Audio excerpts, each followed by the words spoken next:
تو آپ کہاں معاف کریں گے؟ معاف کرنا تو آپ کی اصطلاح میں ہے ہی نہیں ہے، اللہ کے ہاں یہ نہیں ہے۔ اللہ کو کوئی آدمی 90 سال اگر گالیاں بھی دیتا ہے اس کا مذاق اڑاتا ہے، غفلت میں، نادانستگی میں، بے شعوری میں اللہ کو گالیاں دیتا ہے، اللہ کا مذاق اڑاتا ہے۔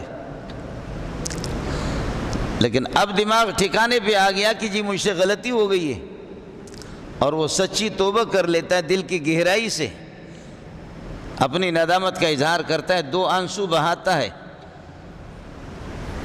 کہ میں نے توبہ کیا۔ واقعی اندر منافقوں والی توبہ نہ ہو، مسلمانوں والی توبہ ہو، اور ایمان اور مومنین کی توبہ ہو۔ ہر بندے کو پتہ ہوتا ہے کہ میں جب توبہ کر رہا ہوں، رو رہا ہوں، میرے رونے میں یہ اوپر کے آنسو ہے، لوگوں کو دھوکہ دینا ہے یا اندر کی؟ اللہ کو کوئی دھوکہ نہیں دے سکتا۔ دل کی گہرائی سے اگر کوئی توبہ کر لیتا ہے، توبہ کرنے کے بعد آج اس نے توبہ کر دیا، 90 سال اللہ کو گالیاں دیں، اور یہاں سے نکل گیا، جاتے جاتے کہیں کوئی گاڑی اس کو لگ گئی اور مر گیا، ایکسیڈنٹ ہو گیا۔ اب رحمت کے فرشتے آتے ہیں کہ جی اس کو جنت لے جانا ہے، اس نے توبہ کی، اور اللہ کے غضب کے فرشتے آتے ہیں کہ اس کو جہنم لے جانا ہے کہ 90 سال یہ اللہ کا مذاق اڑاتا رہا، اس کو معاف نہیں کرنا ہے کسی بھی صورت میں۔ 90 سال جس نے اللہ کو گالیاں دی، اور آج اس نے توبہ کر دیا، اب انتقال ہو گیا، ایکسیڈنٹ ہو گیا، گولی لگی، کہیں ہو گیا۔ اب اللہ فرماتے کہ فرشتے بھی دونوں آپس میں ٹکراتے ہیں۔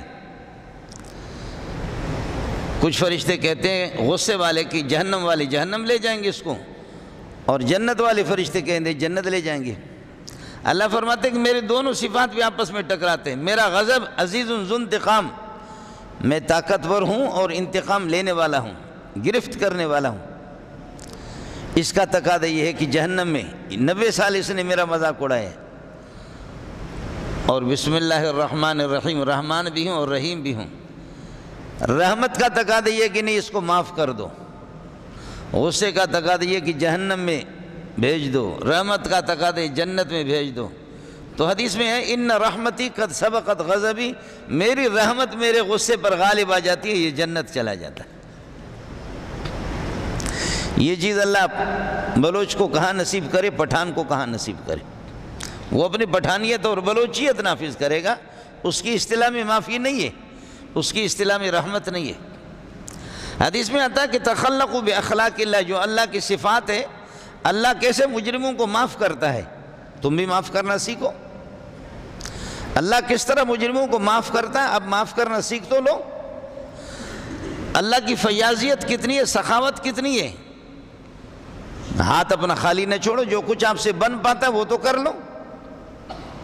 ابو ہریرہ کی روایتیں فرماتے کہ اندازہ کرو کہ جب سے اللہ نے کائنات کو پیدا کیا ہے، پتہ نہیں قیامت کب آئے گی، اربوں کھربوں مخلوقات، جس میں پرندے بھی ہے، جس میں بڑے بڑے ہیکل اور بڑے بڑے یہ ہے کہ جانور، ہاتھی ہے، اونٹ ہے، اور سمندر کی مچھلیاں ہیں، ان سب کو کھلانے والا اللہ ہے، وہ کھلا رہا ہے۔ فرما رہے اندازہ کرو کہ جب سے کائنات پیدا ہو گئی ہے اور قیامت تک کیا مخلوقات ہے، سب کو وہ کھلا رہا ہے۔ وہ صرف جانوروں کو نہیں کھلا رہا ہے، یہ درخت بھی اس کے محتاج ہے، یہ درختوں کے ہریالی بھی اسی کے، پودوں کو اگانے والا، زمین کے اندر بیج کی حفاظت کرنے والا، یہ درخت خشک ہو رہا ہے۔ آپ کو اس کا اندازہ نہیں ہوگا۔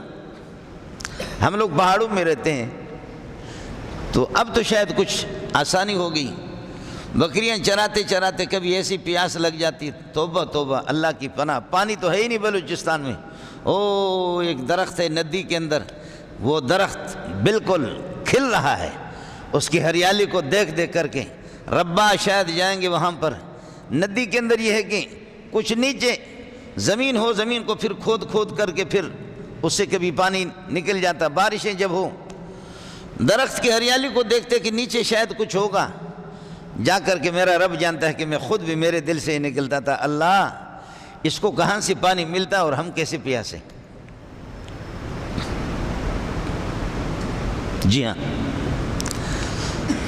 خیبر پختون والے اور سندھ والے، اور یہ تو ان کو تو پانی کی کوئی کمی نہیں۔ خیر اگر کسی کو شکایت بھی تھی پانی کی کہ پانی حکومت ہمیں پانی نہیں دے رہی، حکومت پانی نہیں دے رہی، اب حکومت میں گھر گھر پانی پہنچا دیا، اب تو پانی مل گیا، ہر گھر کے اندر یہ ہے کہ پانی پہنچ گیا۔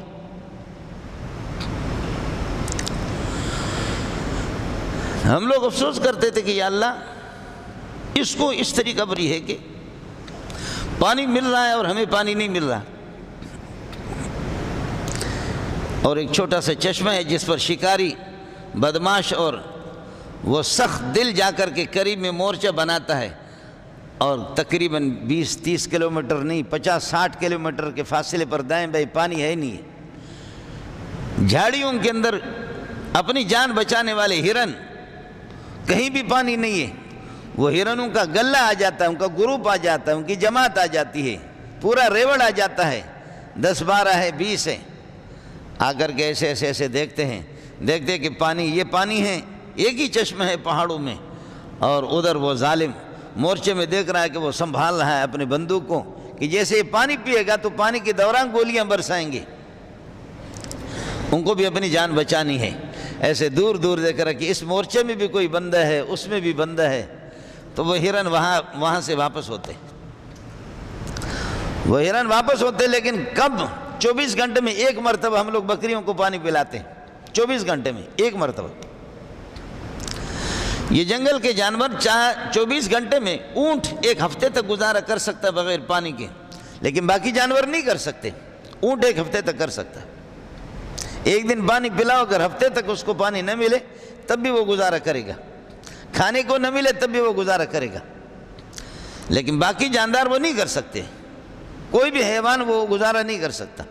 اب 24 گھنٹے میں ایک مرتبہ تو پانی اس کو پینا ہے، اور ادھر یہ ظالم شکاری بیٹھے ہوئے ہیں۔ واپس بھاگے تو پوری رات جا کر کے کیسے وہ گزارا کریں گے؟ 24 گھنٹے میں ایک مرتبہ آ گئے، پھر تھوڑی دیر کے بعد واپس آتے دیکھ رہے کہ وہ اس طرح ہو رہے ہیں، پوزیشن سنبھال رہے ہیں مورچوں کے اندر۔ پھر واپس وہ ہرن جا کر کے ایک ٹیلے پر بھاگے، خدا جانے کہ کیا انہوں نے کیا۔ بہرحال جو ہمارے شکاری ساتھی ہے وہ کہتے ہیں کہ اللہ کی قسم بادلوں کا نام و نشان بھی نہیں تھا، انہوں نے وہ ٹیلے پر چڑھ کر کے ہم ظالموں کو دیکھا کہ یہ گولیاں برسائیں گے، جا کر کے ٹیلے کے اوپر انہوں نے